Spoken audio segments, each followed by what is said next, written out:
Esse programa não é recomendado para menores de 16 anos.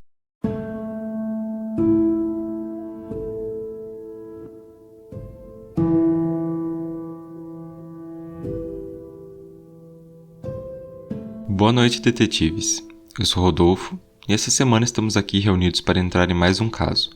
A descoberta dos corpos de 11 membros da mesma família abala a Índia. A polícia fala em suicídio, porém muita gente especulou que eles foram assassinados. O caso foi exposto na minissérie da Netflix O Mistério das Mortes de Burari, da diretora Lena Yadav. Importante, a série trata de temas sensíveis como luto e suicídio, então fica um aviso de gatilho se você for assistir. E hoje nós vamos falar sobre esse caso, as mortes de Burari.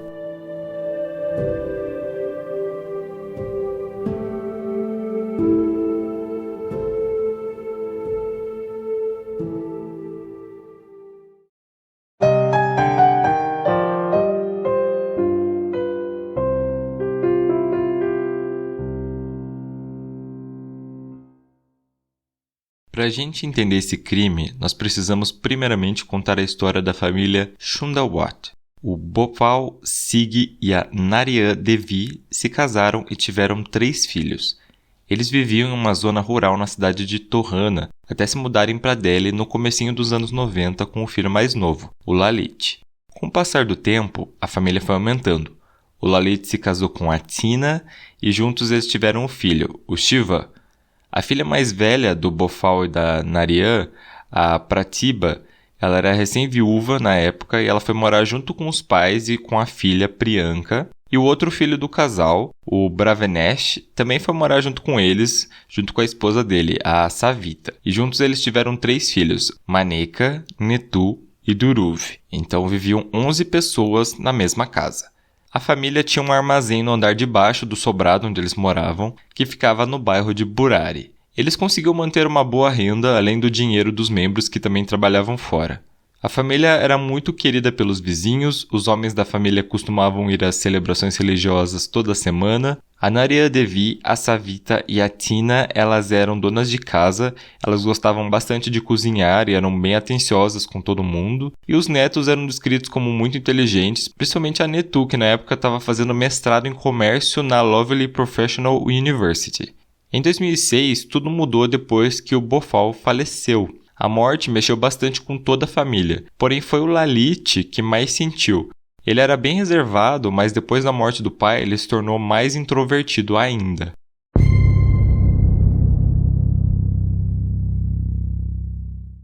O armazém da família costumava abrir bem cedo, antes das 6 da manhã. Porém, na manhã do dia 1º de julho de 2018, um vizinho chamado Guru Charan, ele notou que eles ainda não tinham aberto. Ele achou estranho e resolveu bater na porta. E ao perceber que ela estava aberta, ele entrou no local, subiu as escadas e ele viu, gente, uma cena absolutamente terrível. Haviam 10 corpos enforcados, pendurados em uma grade de metal que ficava no teto. Estavam mortos o Bravenesh, o irmão dele, o Lalit, as esposas deles, a Savita e a Tina, os netos Netu, Maneka, Duruv e Shivan, a Pratibha e a filha dela, Priyanka. Eles estavam em uma formação circular com as mãos amarradas, vendas nos olhos e a boca amordaçada. A Nariya Devi, a matriarca, ela também estava morta, porém estava no chão da sala.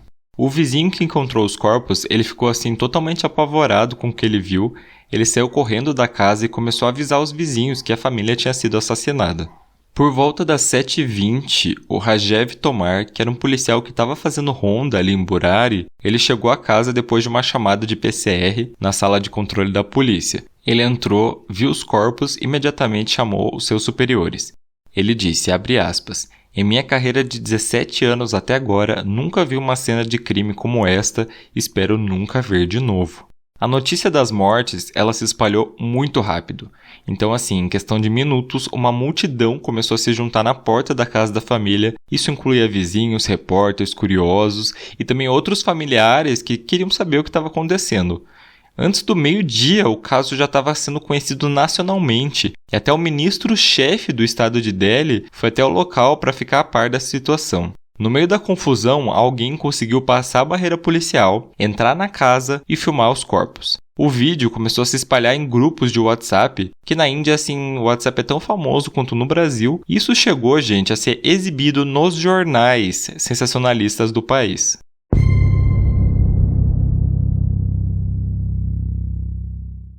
A primeira hipótese foi a de que a família tinha sido assassinada. Porém, as câmeras de segurança das casas vizinhas não mostravam ninguém estranho entrando ou saindo da casa, apenas os membros da família. Por volta das 22 horas, a filmagem mostrou a Savita e a filha Netu trazendo 5 banquinhos. Mais tarde, o Dhruv e o Shivan, eles são vistos entrando na casa com vários cabos, e os 2 itens foram usados nesse processo de enforcamento. Nesse ponto, a teoria dos assassinatos estava praticamente descartada. Apesar deles estarem amarrados e vendados, não havia sinal de luta nem de roubo. Além disso, eles estimaram que seria necessário de 2 a 3 pessoas para cada membro da família ser colocado nessa situação, de ser enforcado, sem a interferência dos outros, mas não foi encontrada nenhuma digital, pegada ou cabelo que não pertencesse à família. A disposição dos corpos em formato circular, os olhos vendados e a boca amordaçada começaram a dar sinais que tinha acontecido talvez um ritual. E a polícia também encontrou uma pira ritualística que é usada geralmente em rituais hindus e ela ainda estava quente. Então começaram a dizer que a família podia ter sido morta em um ritual meio estranho. Isso foi para a imprensa e aí começaram a surgir várias teorias, várias especulações. Foi aí que encontraram que por trás de todas essas mortes, de tudo que aconteceu com a família, existia uma coisa muito estranha, uma relação com o número 11. Então a polícia encontrou na casa 11 diários que relatavam os últimos 11 anos da família. No total, foram 11 pessoas que morreram. Haviam 11 hastes de metal em uma porta recém-instalada. E em uma parede sem janelas da casa, haviam 11 canos que davam para o lado de fora. E esses canos não tinham nenhuma ligação hidráulica ou com fiação. Para piorar as coisas, 7 desses canos eles eram estreitos e curvados para baixo, enquanto 4 eram largos e retos. E coincidentemente, entre os mortos estavam 7 mulheres e 4 homens. Com essa informação, então a mídia voltou com tudo para a teoria de que tinha sido um ritual macabro. O sensacionalismo em cima do caso foi tanto que as autoridades começaram a ser muito pressionadas para resolver o caso logo. E na realidade, eles não estavam muito longe de resolver, porque foram nesses diários que eles acharam que eles encontraram todas as respostas que eles precisavam.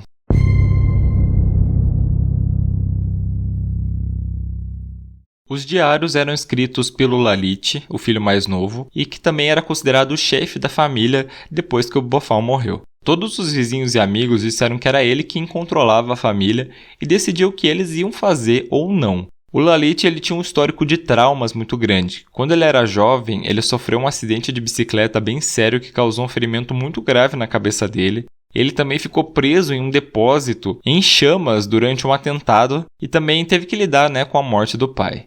Vários profissionais da área da saúde que aparecem no documentário, eles entenderam que o Lalit passou a sofrer de transtorno de estresse pós-traumático desencadeado por todos esses eventos. E um dos sintomas que corroboram com essa afirmação é que o Lalit ele chegou a ficar meses completamente mudo depois que o Bhopal morreu. Ele simplesmente não falava. E depois que ele voltou a falar e tal, com o passar do tempo, ele começou a dizer para os familiares que ele estava recebendo a visita do pai morto em sonho. E que ele passava para ele orações e alguns conselhos, inclusive foi ele que foi responsável por trazer a sua voz de volta. Em 2007, ele afirmava que estava possuído pelo espírito do pai, que estaria tentando falar com o resto da família sobre um investimento que eles deveriam fazer. Acontece que a família fez esse investimento e deu muito certo, porque eles cresceram financeiramente, da água para o vinho, depois dos conselhos do Lalit, que conquistou a confiança de todo mundo na casa por causa disso. E aí, por 11 anos, todo mundo seguiu o que o Lalit falava. Isso estava tudo escrito nos diários.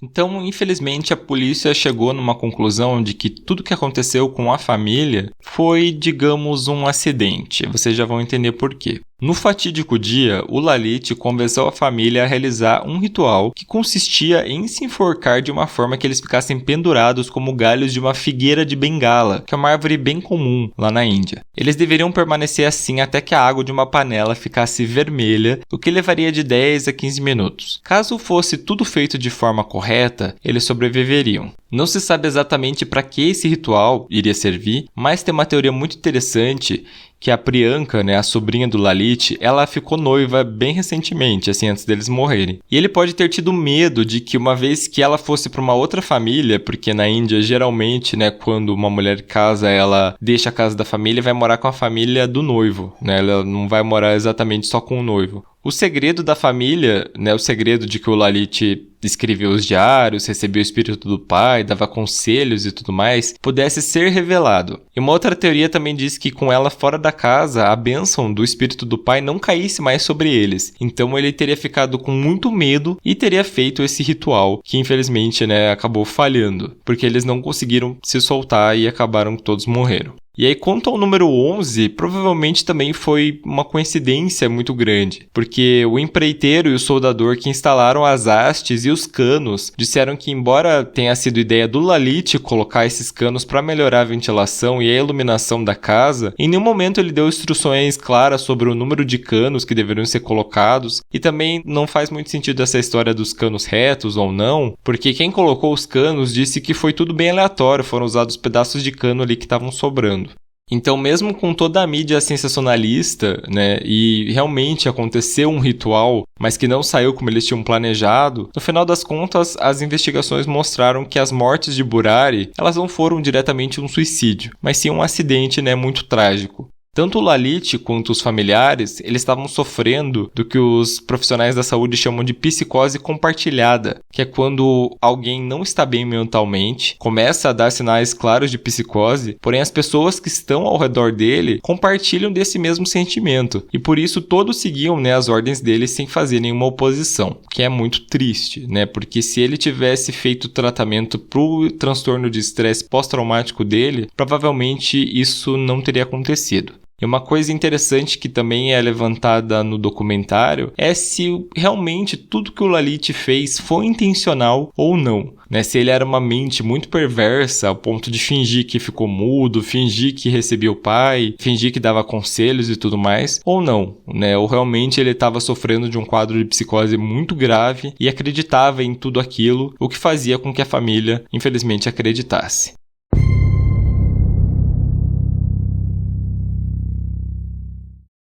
Detetives, esse foi o caso de hoje. Eu recomendo que você assista a minissérie das mortes de Burari antes ou depois de ouvir esse episódio, Se você já assistiu, vá lá no nosso Instagram dizer o que você achou. E se você ainda não assistiu, depois de ouvir aqui um pouco sobre o que aconteceu, eu recomendo que você vá lá assistir, porque lá tem muito mais informação, tem várias imagens assim dos programas e tal. Ele não é um documentário sensacionalista, ele não mostra nenhuma foto de corpo nem nada assim, é tudo bem borrado, então é tranquilo de você assistir.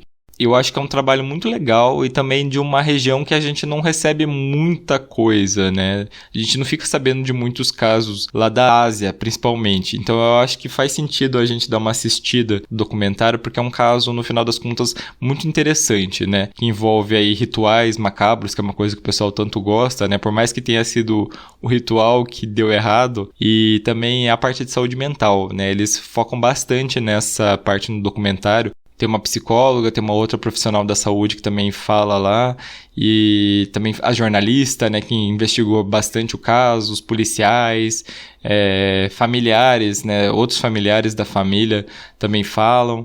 Então é um documentário bem interessante, eu acho que vale bastante a pena você assistir. Peço desculpa aí se vocês ouvirem cachorros latindo ou alguns barulhos, é porque eu tô gravando muito cedo e aqui onde eu moro tem muito cachorro, gente. E pra não atrasar, eu falei, não, eu preciso sentar e preciso gravar, porque eu ando muito super ocupado. Mas é isso, eu espero que vocês tenham gostado do episódio de hoje. Todas as fontes utilizadas para a composição da pauta vão estar lá na descrição. Se você gostou do nosso trabalho, você pode ajudar o podcast a crescer seguindo a gente nas redes sociais, através do Twitter e do Instagram, @podcastcdd. Não esqueçam de entrar no nosso site, o www.podcastcdd.com.br, para ter acesso à versão escrita dessa pauta e ver algumas imagens referentes ao caso, imagens assim nunca sensacionalistas e também nunca vamos mostrar corpos nem nada disso, mas são imagens importantes, né, recortes de jornal. Eu também coloco alguns vídeos ou áudios lá que são importantes. E se você puder, você pode nos ajudar financeiramente através da plataforma apoia.se/podcast CDD a partir de R$1 por mês, ou se preferir, você pode doar qualquer valor através da chave Pix, podcastcdd@gmail.com.